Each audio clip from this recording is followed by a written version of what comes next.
Kenapa awak kapal tidak keluar dari tenggelamnya kapal selam? Berikut penjelasannya, simak sampai selesai agar tidak salah paham.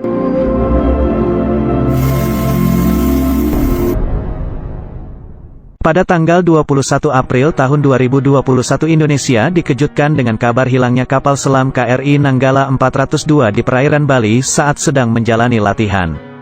Panglima TNI Marsikal Hadi Cahyanto menyebutkan bahwa kapal selam menghilang tidak lama setelah diberikan izin menyelam dan diperkirakan berada di palung dengan kedalaman 700 meter di bawah permukaan air. KRI Nanggala yang hilang membawa 53 awak kapal dengan cadangan oksigen yang hanya bisa bertahan selama 72 jam. TNI telah mengerahkan banyak KRI lain untuk melakukan penyelamatan terhadap 53 awak kapal tersebut. Hal ini kemudian ramai dibicarakan di media sosial, terutama mengenai mengapa para awak kapal selam tidak keluar dari pintu emergensi dan berenang keluar untuk menyelamatkan dirinya sendiri. Berikut penjelasannya.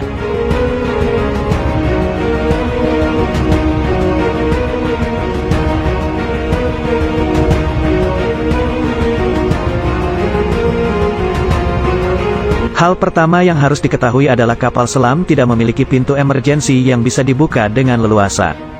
Pintu kapal selam jauh lebih rumit dari yang dibayangkan karena dirancang agar tidak bisa dimasuki air laut. Untuk penggantinya, ada kompartemen penyelamat di mana bagian tersebut tidak bisa dimasuki air karena memiliki sistem isolasi walau bagian lain kapal selam telah bocor. Dilansir dari San Francisco Maritime National Park Association, dalam kompartemen tersebutlah awak kapal menyelamatkan diri.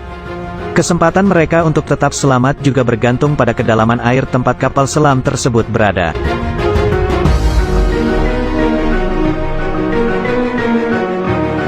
Jika KRI Nanggala 402 hilang di kedalaman 700 meter, apakah yang terjadi jika kru nekat keluar dari kapal? Jika awak kapal membuka pintu kapal selam pada kedalaman tersebut, air akan memasuki kapal dengan sangat cepat dan membanjiri kapal dalam hitungan detik. Dalam kedalaman rendah, awak kapal mungkin masih bisa menahan tekanan air yang masuk dan mencoba berenang keluar. Namun di kedalaman 700 meter, kondisi air tidak seperti yang dirasakan di kolam renang. Dilansir dari Smith Ocean Institute, tekanan hidrostatis air meningkat sebanyak 1 atmosfer setiap kedalaman 10 meter. Jika tekanan di udara adalah 1 atmosfer, maka tekanan di kedalaman 700 meter adalah 70 atmosfer.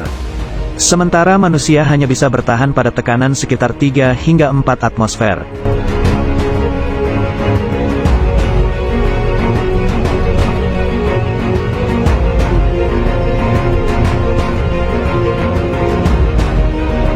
Berenang dalam air laut di kedalaman 700 adalah hal yang tidak mungkin bagi manusia. Rasanya mungkin akan sama seperti diinjak 100 ekor gajah di kepala.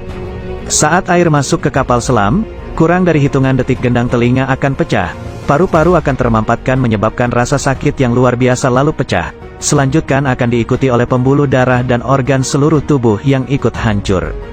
Sehingga membuka pintu kapal selam dan berenang keluar adalah hal yang mustahil kecuali kapal selam tersebut masih berada di kedalaman dangkal.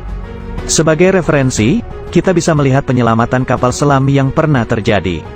Misalnya kapal selam mini Priz As-28 Rusia yang tenggelam di Samudra Pasifik pada tanggal 7 Agustus tahun 2005 karena terjerat kabel. Pemerintah Rusia dibantu Inggris, Amerika Serikat, dan Jepang melakukan pencarian dan mengevakuasi kapal selam. Setelah posisi kapal dan penyebabnya terjebak ditemukan, tim penyelamat mulai memotong kabel yang menjeratnya. Dilansir dari Maritime Journal, setelah kabel yang menjerat Priz As-28 dipotong, tangki pemberatnya diledakkan sehingga kapal bisa kembali naik ke permukaan. Sehingga semua awak kru Priz As-28 bisa selamat setelah 3 hari lebih terjebak dalam kapal tersebut. Dari hal tersebut kita dapat menyimpulkan bahwa penyelamatan eksternal, bantuan tim penyelamat, adalah jalan keluar paling baik untuk menyelamatkan awak kapal KRI Nanggala 402 yang hilang. Namun waktu adalah musuh dalam penyelamatan kapal selam. Awak kapal harus segera diselamatkan sebelum persediaan oksigen habis dan sebelum mereka terjangkit penyakit akibat banyak menghirup karbon dioksida dalam kapal yang tenggelam.